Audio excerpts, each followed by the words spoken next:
Hari ni kita kita agak terganggu jugalah pasal banyak menerima aduan dan juga pendapat daripada orang yang memanggil tempat kita ni dalam keadaan marah-marah lah pasal mereka yakin isu babi ni patutnya tidak payah sukarkan lagi keadaan. Sultan Selangor pun dah sebut ya, jadi kita rasa perkara ini boleh diselesaikan secara sedikit. Dan kalau ikut pihak istana pun dia kata patutnya belilah yang dekat luar, tak payah nak eksport ke negeri sebelah pun tak payah dah. Maknanya kita tak hendak pada benda yang tidak baik. Dan sebenarnya dulu pun ada penyakit babi ni, hari tu pun banyak yang mati yang akhirnya kena tembak babi lah. Benda ni saya rasa kalau kita elakkan lebih baik lah. Jadi saya tak hendak lah siapa-siapa pula ahli politik ataupun yang jenis macam politik ni menggunakan satu isu pula lagi ya.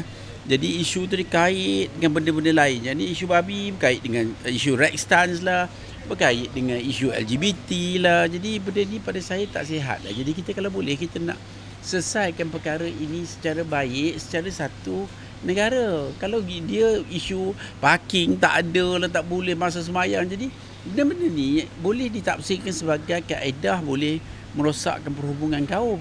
Dan kalau perhubungan kaum rosak, 1 sen pun tak ada harga. Jadi baik-baik kita elak patutnya kan. Jadi benda-benda seperti ini harus dielakkan sebaik mungkin dan rakyat Malaysia kena belajar hormat menghormati. Pasal bila hormat menghormati ini tidak ada, maka adik-beradik pun boleh bergaduh berbunuh pun. Jadi lebih eloklah kita elak, kita cari yang terbaik. Jadi saya nak nasihatkan terutama ada beruk-beruk yang kat luar tu yang tak habis-habis, ada je isu yang nak dibawa. Saya rasa tidak berbaloi. Bila jadi persis saya faham, tidak ada yang berbaloi.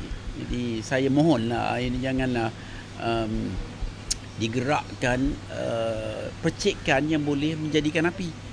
Jadi kalau isunya ada, isunya okey, boleh diterima, kita boleh terima. Tapi kalau isunya tidak ada, diada-adakan, maka saya rasa benda ini merosakkan kita. Dan kita tidak perlu keadaan yang merosakkan. Jadi kita harap perkara ini dapat diselesaikan secara terbaik. Dan saya rasa benda ini melibatkan semua. Tidak ada keuntungan perkara ini ditambah burukkan lagi keadaan yang sudah buruk.